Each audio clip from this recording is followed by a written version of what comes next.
So over the weekend, we found out that when Mike Morell, former CIA director for Obama, asked Brennan and Panetta and Mike Hayden to sign that letter on some of those emails went out on October 18th. Some went out as late as October 19th.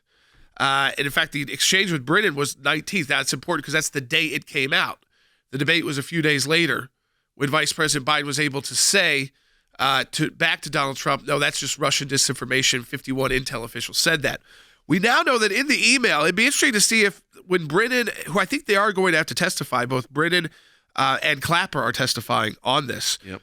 Morell promised them in the email that he was going to secure pre-publication clearance from the CIA before releasing the letter. Which he did not. So not. at least giving them a little hedge of protection, because that's what we all said was, how wild is it that former CIA directors are just signing on to something?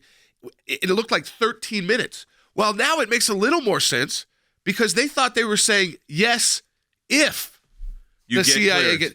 Now we know that he released the letter 15 minutes after getting Brennan to okay it. Yeah, by the way, so there's no way he got clearance. He was the acting director of the CIA at one point. Yeah. So here's what you've got. We're in federal court on this right now because what we want to find out is why in the world did Facebook and some of the other social media platforms take what the FBI here created?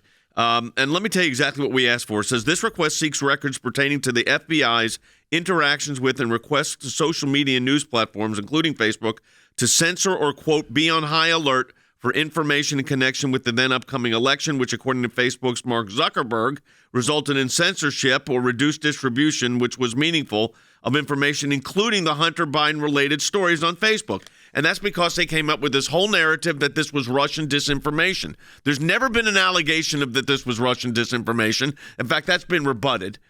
And yet you had 51 former intelligence officials go to the FBI. The FBI then goes to the social media platforms. And we're going to find out why. Who authorized this idea of censorship, which, by the way, talking about interfering with an election, that's an interference with an election. And, I mean, just, prohibiting money, prohibiting the distribution of information because it's contrary to what a campaign wants it to be. That's pretty much a censorship issue. And that's why we're in federal court on that. Yeah, I want to go to Bill in Wyoming on line 3. Hey, Bill. Hi, thanks for taking my call. After listening to what you people are talking about, it just reminds me of when Biden was first campaigning, that the idea was that this administration is going to be transparent. And it seems to me that I'd hate to see, if this is transparency, I hate to see what cover-up is. I mean, the question is where's the transparency? You know what they mean by transparency? I hope voters figure this out. That means exposing anything they think Republicans did wrong.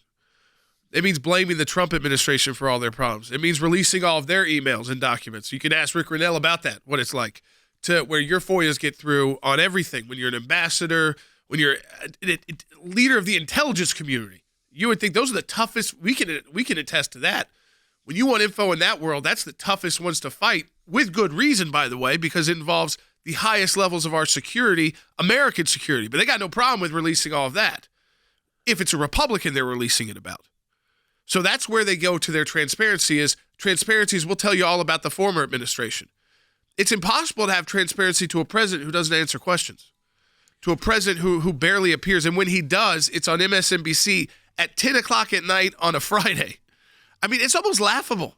That is about, I mean, Donald Trump is willing to go to CNN and talk. Joe Biden has to bury away a 10 o'clock interview. But they're going to do on MSNBC, but that's what he's going to do. It's going to be the same campaign because you know what? In the last campaign, he hid in his basement. This time he's got the White House background. Exactly, so it looks better. But it's going to be exactly the same approach. Yeah, he's not going to travel many places. He'll send. But that's why we're in federal court fighting for you folks, and we want you to keep us in the fight. Go to aclj.org and support the work of the ACLJ. Yeah, because speech is what's going to determine this election, being able to talk about the issues 100% digitally.